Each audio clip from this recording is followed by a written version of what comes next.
In the annals of ancient Egypt, few figures stand as tall as the illustrious pharaohs who ruled over the land of the Nile. Among them, one name shines brightly: Hatshepsut. Born into royalty around 1507 BCE, Hatshepsut was destined for greatness. As the daughter of Pharaoh Thutmose I and Queen Ahmose, she was raised in the splendor of the royal court. After her father's death, Hatshepsut was then married to Thutmose II, her half-brother and father's heir, when she was 14 or 15 years old. They were around the same age when they married. Hatshepsut ruled Egypt during the 18th dynasty in the 15th century BCE. She is notable for many reasons, including her successful reign, which brought about a period of peace and prosperity. She initiated ambitious building projects, including the famous mortuary temple of Hatshepsut at Deir el-Bahari, which is considered one of the architectural marvels of ancient Egypt.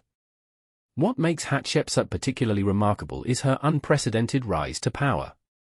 Initially serving as regent for her stepson Thutmose III, she eventually assumed the full powers of Pharaoh, effectively becoming the ruler of Egypt. She ruled for approximately 2 decades, demonstrating exceptional political acumen and leadership skills.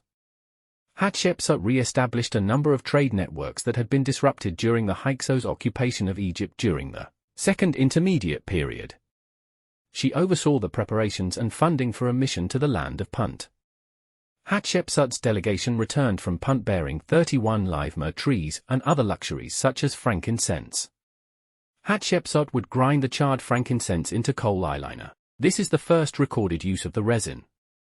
Hatshepsut was one of the most prolific builders in ancient Egypt, commissioning hundreds of construction projects throughout both Upper Egypt and Lower Egypt. Many of these building projects were temples to build her religious base and legitimacy beyond her position as God's wife of Amun.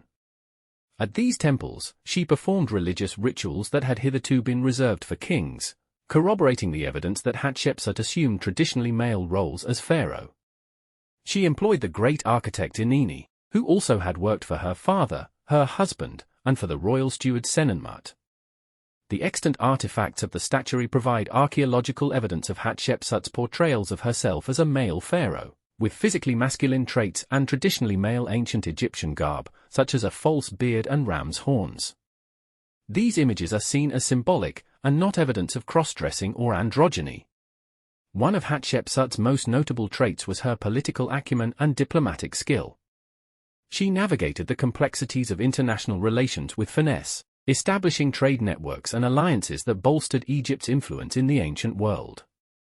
Her diplomatic overtures extended to distant lands such as Punt, where she conducted successful trade expeditions, securing valuable resources and luxury goods for Egypt. Following her death, Hatshepsut's legacy faced attempts at erasure by subsequent rulers who sought to diminish her achievements. Statues were defaced, inscriptions were altered, and her name was omitted from historical records. However, despite these efforts, Hatshepsut's legacy endured. In modern times, she is celebrated as one of the most remarkable figures of ancient Egypt, a symbol of power, resilience, and the enduring allure of Egypt's golden age.